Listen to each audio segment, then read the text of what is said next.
Olá, como vai? Paulo escreveu porque Paulo já tinha ido a Filipos já uma vez, né? E agora Paulo escreve esta carta depois dizendo assim que ele também, provavelmente ele voltasse a ir passar novamente em Filipos, e ele fez isso, porque ele estava preso em Roma, depois ele foi solto e ele fez mais uma viagem a Filipos. E ele escreve aos filipenses porque ele tinha uma gratidão profunda pelos filipenses. Os filipenses eram cordatos, eram solidários, né? Eles eram fraternos e ajudaram Paulo em muitas situações. Paulo, às vezes, ele dependia de ajuda porque ele viajava, ele pregava o evangelho, ele era o pastor dos gentios, não é? E então Paulo viajava e ele precisava de recursos, e sempre os filipenses ajudavam a Paulo, tanto que ele chegou a dizer nesta carta aqui, são 4 capítulos, ele disse assim: olha, eu estou suprido, estou contente.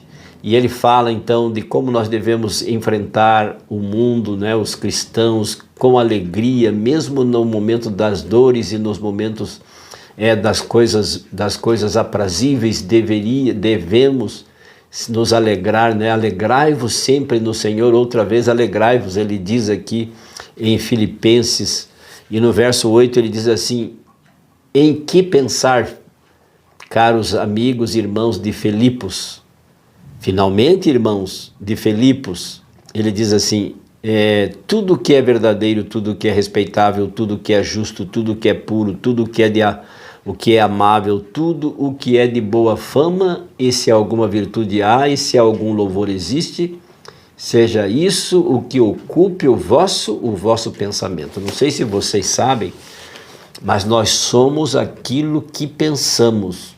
Claro, nós não podemos coibir ou impedir as ideias, os pensamentos, porque a mente ela é aberta, mas nós podemos escolher no que pensar.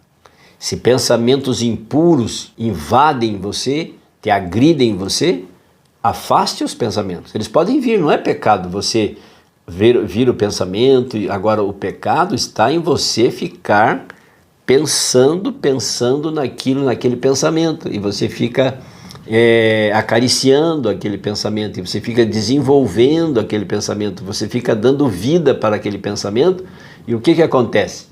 Tem um pensamento que eu acho que é um pensamento chinês que diz assim: plante um pensamento e colherás uma vontade.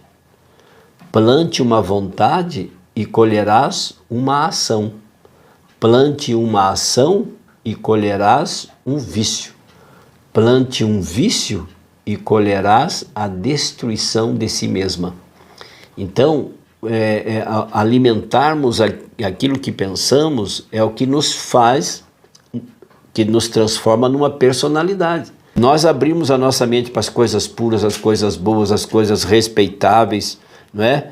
Para o que é amável, o que é de fama, o que é de boa virtude. Então nós estamos em consonância com as virtudes, com os dons do cristianismo, que provém da fonte de todo o cristianismo, que é Jesus Cristo, o nosso amado Salvador. Ele nos legou o exemplo, ele nos deixou a cartilha, o manual, o GPS, tudo que nós precisamos.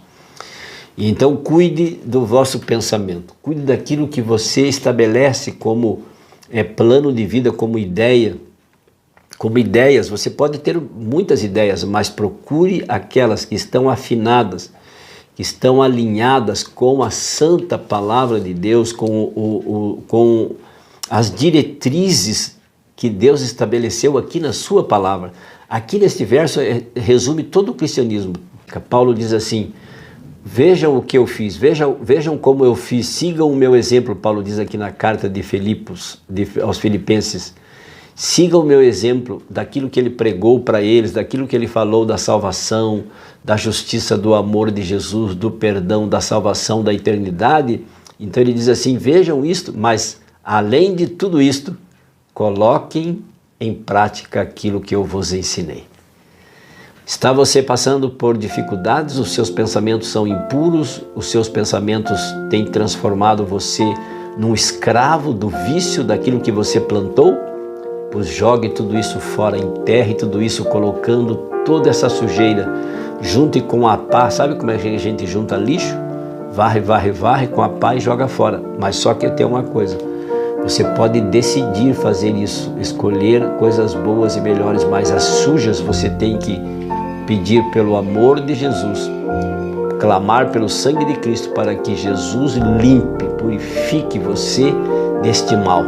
E na medida em que você for se ocupando de boas coisas, de bons pensamentos, de pensamentos amáveis, puros, respeitáveis, tudo que é de boa fama, então o Espírito Santo vai fazer de você uma nova pessoa e você vai passar a ter atitudes de cristãos, atitudes amáveis, atitudes respeitáveis. Você vai obedecer espontaneamente porque muito Jesus te amou e perdoou.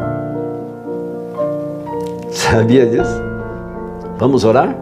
Feche os seus olhos. Se puder, meu Deus, que o Senhor tenha misericórdia e prepara a nossa mente para o Santo Sábado. E tudo que é de boa fama, tudo que é respeitável, Senhor Deus, nos ajude a pensar e termos atitudes corretas, alinhadas aos teus mandamentos, aos teus preceitos e o teu grande amor que nos envolve e nos cobre com a sua justiça e perdão.